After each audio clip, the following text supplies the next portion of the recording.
Thank you for watching our video. Please give us a big like, subscribe to our channel for new videos every day with amazing cars. Leave us your opinion in the comment section on the video. Thank you. Arizona Governor Doug Ducey has suspended Uber's authorization to test its self-driving cars on the state's roads following last week's crash in which a pedestrian died.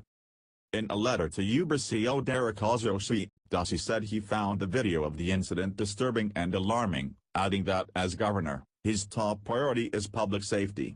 He said public safety should also be the top priority for those operating autonomous car technology, but said the fatal crash was an unquestionable failure to comply with this expectation.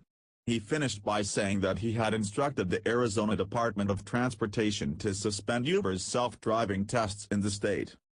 Uber had already put the brakes on its experimental autonomous vehicles in Phoenix, Arizona, Pittsburgh, Pennsylvania, Toronto, Canada, and San Francisco for an unspecified period following the deadly collision on March 18 involving one of its prototypes and a woman in Tempe, Arizona. Video footage taken by the car's onboard camera and released by the Tempe Police Department raises more questions than it answers.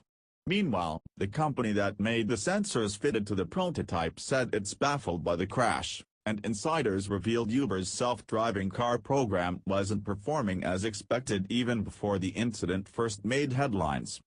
The incident likely marks the first pedestrian fatality involving an autonomous vehicle. The city's police chief told the San Francisco Chronicle the preliminary investigation suggests Uber isn't to blame in the crash, though the details gradually trickling out of the investigation suggest it's not fault-free, either. What happened?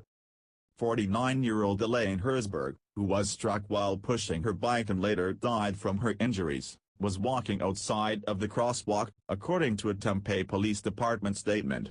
The car was operating in self-driving mode, the police said, but a vehicle operator was behind the wheel at the time. The car was traveling at 40 miles per hour in a 45 miles per hour zone when it hit Herzberg, and it made no attempt to brake or swerve. The National Transportation Safety Board said on Twitter that it planned to open an investigation of the incident, noting more to come. The footage highlights several important details. First, it shows Herzberg was already well into the roadway when the prototype hit her. This contradicts earlier reports claiming she darted across the road at the last minute. It consequently also raises the question of why the armada of sensors, including some that see at night, didn't recognize a pedestrian and a bicycle on a dark but otherwise clear street. Second, the video confirms the prototype's operator took her eyes off the road for several seconds at a time in the moments leading up to the crash. We don't know if that's a violation of Uber's operator guidelines.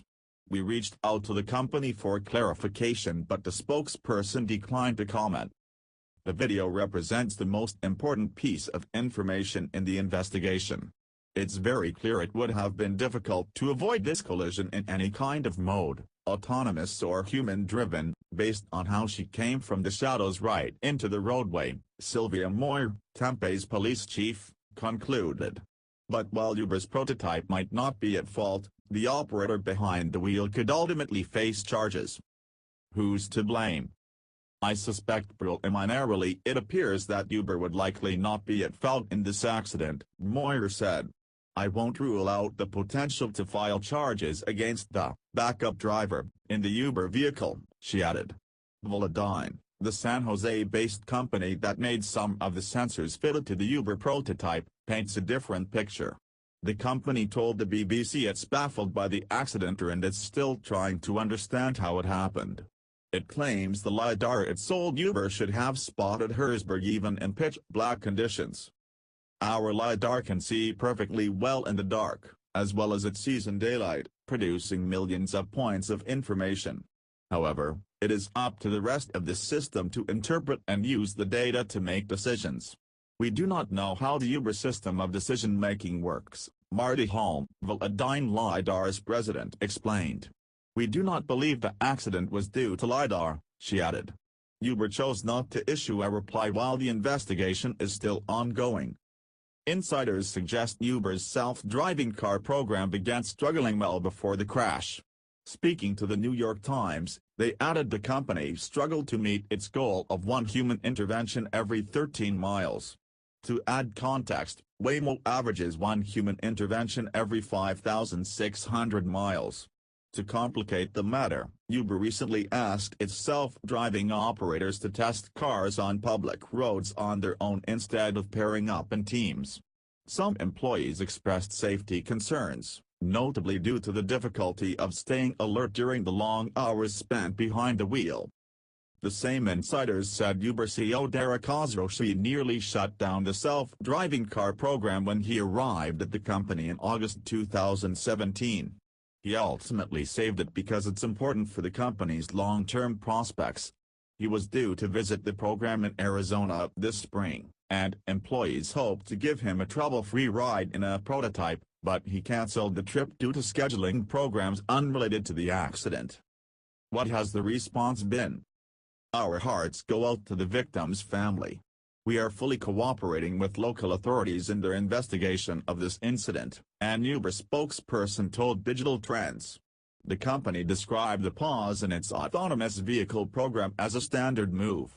As of writing, testing hasn't resumed. Khosrowshahi tweeted his condolences about the sad news, noting that we're thinking of the victim's family as we work with local law enforcement to understand what happened. Anthony Fox, who served as U.S. Secretary of Transportation under President Barack Obama, urged a greater emphasis on self-driving car safety in his own statement. There is still so much to know about the Tempe driverless car accident resulting in a loss of life.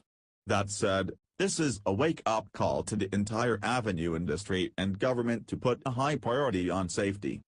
Valentine's Hall added, "We are very sad, sorry, and worried for the future of a project which is intended to save lives." What else do we know? Arizona has seen an alarming number of pedestrian deaths this year. A report from the Governor's Highway Safety Association released March 1 said Arizona had the highest rate of pedestrian fatalities in the nation, based on available data from 2017. Autonomous vehicles from Uber have been operating in Arizona since February 2017 as part of a national series of tests of self-driving vehicles. The company planned to launch a commercial self-driving car service in the state by the end of the year, though it's not clear whether that's still in the works. Sources also claimed Uber had entered talks with Toyota to sell its self-driving technology. Again, we don't know where the deal stands.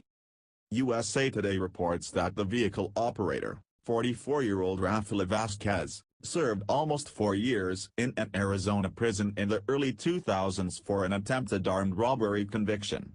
An Uber spokesperson declined to comment to the paper on the conviction or the company's hiring policies, citing an active investigation. Updated on March 24, added quotes from Valentine, and information about Uber's project nearly getting cancelled.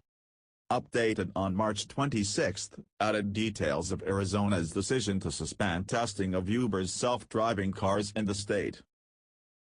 Thank you for watching our video. Please give us a big like, subscribe to our channel for new videos every day with amazing cars. Leave us your opinion in the comment section on the video. Thank you.